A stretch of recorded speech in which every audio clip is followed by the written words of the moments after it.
The people of Uganda live in extreme poverty and are always at risk because there is very little water, and what water they do have is more than likely contaminated.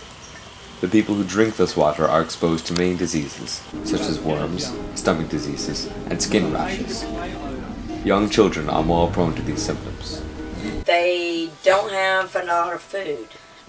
Where we go to, the land is not fit for pretty much growing crops. So they struggle with actually vegetables, believe it or not. They struggle with water. Some of the biggest projects we do, some of the first projects we start on is getting water to the area. So it's well digging. Along with the constant trials these people face daily, there is also the constant fear of another potential genocide to take place. You're watching Africa News, bringing you the top stories on the continent this hour. The seeds of genocide are there. The warning concerning the Central African Republic from a UN official today as he urges robust efforts to stop violence which killed at least 8 people overnight. History tends to repeat itself in the most horrific ways possible. It was only 20 years ago when the Rwandan genocide occurred. Is there any hope left for Uganda? In Bushina, Uganda, hope still shines through.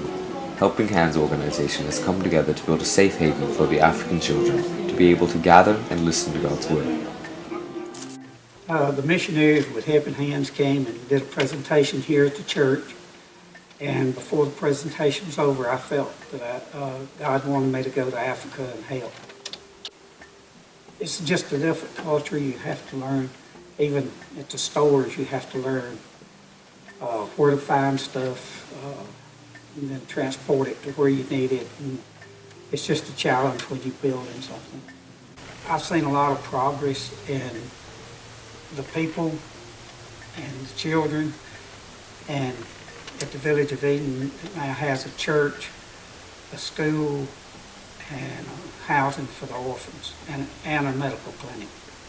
That's much needed too, because education is what brings people out of poverty.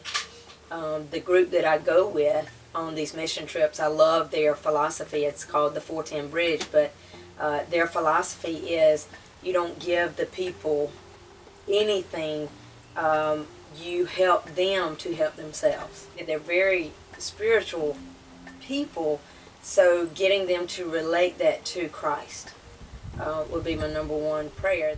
Just to pray that more people will come to know Christ.